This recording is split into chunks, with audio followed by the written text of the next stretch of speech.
નમસ્કાર, નિર્માણ ન્યૂઝમાં આપનું સ્વાગત છે। તો વૈજ્ઞાનિક સારવાર અને સર્જિકલ નવીનતાના ક્ષેત્રે કાઇઝર હોસ્પિટલે એક ઐતિહાસિક સિદ્ધિ પ્રાપ્ત કરી છે। 9 મહિનામાં 100થી વધુ સફળ રોબોટિક ગેસ્ટ્રોએન્ટેરોલોજી સર્જરી કર્યા બાદ તેની ઉજવણી કરવામાં આવી હતી, જે કાર્યક્રમમાં મુખ્યમંત્રી ભૂપેન્દ્ર પટેલ ઉપસ્થિત રહ્યા હતા। તેમણે દર્દીઓને સંબોધિત કર્યા અને અદ્યતન તેમજ સુલભ આરોગ્ય સેવા માટે હોસ્પિટલના યોગદાનની પ્રશંસા કરી હતી। सातमो संकल्प हेल्थी जीवन शैली अपनावानी એટલે મેદસ્વીતાની વાત થઈ એટલે કદાચ એમ કે ભાઈ આપણે તો હંમેશા કોઈ પણ હોસ્પિટલમાં ગયા હોઈએ તો એની શુભેચ્છા પાઠવીએ, પણ એનો મતલબ એવો નથી કે બહુ ધમધગાટ હોસ્પિટલ ચાલે। અહીંયા જે આવે એને સારામાં સારી ટ્રીટમેન્ટ કરીએ આપણે, એ બરોબર છે। અહીંયા ના આવે એના માટેનો પ્રયત્ન આપણે કરવો જોઈએ। એટલે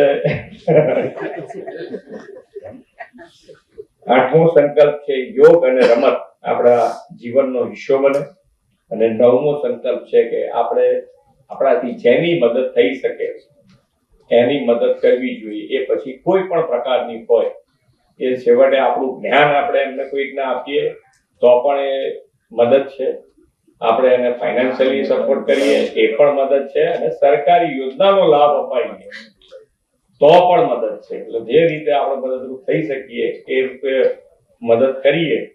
અને આજે મને કીધું એમ કે રવિવારે મેં કીધું કે ભાઈ અમે બી થોડું જાણીશું તો અમે લોકો માટે સારું કરી શકીશું। સફળ ઓપરેશન ગેસ્ટ્રોએન્ટેરોલોજી ક્ષેત્રમાં કરવા માટેનો કાર્યક્રમ છે, અને એની ઉજવણી ભાગરૂપે મુખ્યમંત્રીશ્રી અમારું આમંત્રણને સ્વીકારીને આવ્યા હતા।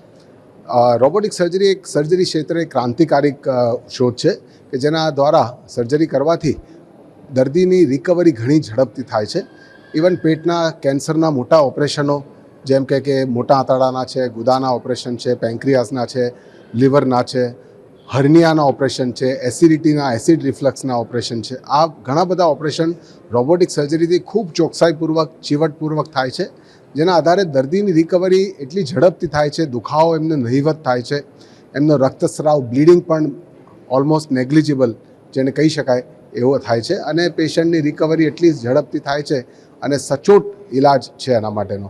તો આ એક અદ્યતન અને નૂતન ટેકનોલોજી છે, જેનો ભવિષ્યમાં આર્ટિફિશિયલ ઇન્ટેલિજન્સના ક્ષેત્રમાં દ્વારા એનો ખૂબ વિકાસ થશે, જેનાથી સર્જરીનું ક્ષેત્ર આખું એક પરિવર્તન આવશે, એમાં મોટી ક્રાંતિ આવશે।